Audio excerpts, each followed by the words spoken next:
어제 하루 국내 코로나19 신규 환자는 39명 발생했습니다. 이 가운데 해외 유입 환자가 28명이었습니다. 취재기자 연결해서 자세한 내용 짚어보겠습니다. 신현준 기자. 네, 신현준입니다. 네, 오늘도 해외 유입 환자가 두 자릿수를 기록했죠. 네, 그렇습니다. 오늘 0시 현재 코로나19 신규 환자는 39명입니다. 이로써 누적 확진자는 모두 13,551명이 됐습니다. 39명 가운데 국내 발생이 11명이고 해외 유입이 28명으로 해외 유입이 2배 이상 많습니다. 먼저 국내 발생은 사흘 연속 10명대를 유지하고 있는데요. 지역별로 보면 서울이 6명, 경기 3명, 그리고 광주와 대전에서 각각 1명씩 나왔습니다. 해외 유입은 지난달 26일 이후 20일째 두 자릿수 증가를 이어가고 있습니다. 28명 가운데 검역 과정에서 23명이 확인됐습니다. 나머지는 입국 뒤 격리 중에 확진됐는데 지역은 경기 2명, 대전 2명, 인천 1명입니다. 추정 유입 국가는 미주가 1명, 유럽이 2명, 중국의 아시아가 25명입니다. 아시아는 이라크가 14명, 카자흐스탄 3명, 우즈베키스탄 3명, 필리핀 2명, 러시아 2명, 그리고 파키스탄이 1명입니다.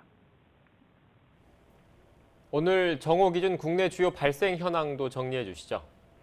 네, 서울 관악구 사무실 관련해 방문자 1명이 추가 확진돼 총 확진자가 9명으로 늘었습니다. 강남구 역삼동 V빌딩도 지인 1명이 추가 확진돼 총 확진자가 9명으로 늘었습니다. 서울 한화생명 관련도 지난 11일 첫 환자 발생 이후 4명이 추가돼 누적 확진자가 5명이 됐습니다. 대전 유성구 건설 현장 관련도 7일 첫 환자 발생 이후 지금까지 5명이 양성 판정을 받았습니다. 이처럼 지역 감염이 이어지고 있지만 국내 발생이 안정세에 접어들자 방역당국은 이번 주 주말 정도부터 수도권 지역에 강화된 방역 조치를 조정하는 방안을 논의할 예정입니다.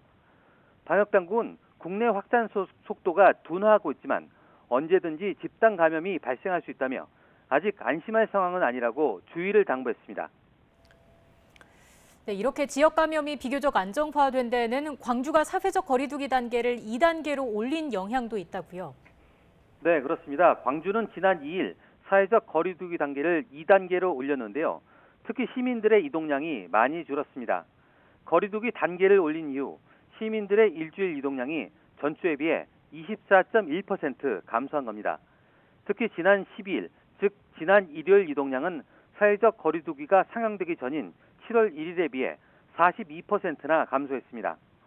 방역당국은 모임과 외출을 자제해준 광주 지역 주민의 협조가 효과로 나타나면서 환자 수 감소로 이어지고 있는 것으로 보인다고 밝혔습니다. 광주는 오늘 종료 예정이던 사회적 거리두기 2단계를 오는 29일까지로 2주 연장했습니다. 지금까지 사회부에서 YTN 신현주입니다.